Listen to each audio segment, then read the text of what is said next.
குட்டி ஸ்டோரி தான் உங்ககிட்ட சொல்ல போகிறேன். என்ன ஸ்டோரி அப்படின்னு பார்த்தீங்கன்னா, ஒரு காலத்தில் சின்ன வயசில் பார்த்தீங்கன்னா நாங்கள் மீன் பிடிக்கிறதுக்காக போவோம்.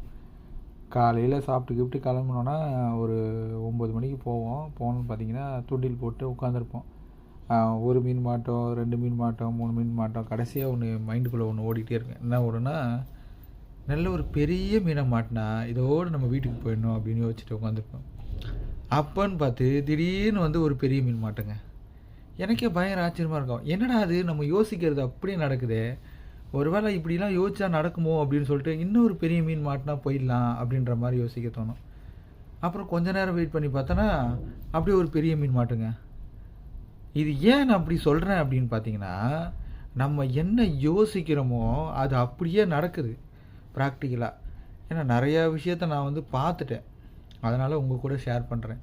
நீங்கள் வந்து உங்கள் எண்ணத்தை வந்து நீங்கள் கரெக்டாக வச்சுக்கிட்டீங்க அப்படின்னா, அதுக்கான ஒரு டைம் எடுக்கும். எப்போவுமே பார்த்தீங்கன்னா உடனே எந்த விஷயமும் நடக்காது. அதுக்காக ஒரு டைம் எடுத்துக்கும். ஒரு வண்டி வாங்கணும், ஒரு வீடு வாங்கணும், ஒரு கார் வாங்கணும், எல்லாத்துக்குமே வந்து ஒரு டைம் எடுத்துக்குங்க. அதனால் அவசரப்படாமல் பொறுமையாக நீங்கள் எவ்வளோ பெரிய மீனை பிடிக்கணுன்னாலும் கொஞ்சம் வெயிட் பண்ணி, நான் அந்த மீனை பிடிக்கணும், நான் இதை பிடிக்கணும் அப்படின்னு சொல்லி வெயிட் பண்ணுங்கள். கண்டிப்பாக கிடைக்கும். இந்த வீடியோ பிடிச்சிருந்தா லைக் பண்ணிக்கோங்க. நம்ம சேனலுக்கு புதுசாக இருந்தால் சப்ஸ்கிரைப் பண்ணிக்கோங்க. தேங்க்யூ. அடுத்த வீடியோவில் பார்க்கலாம்.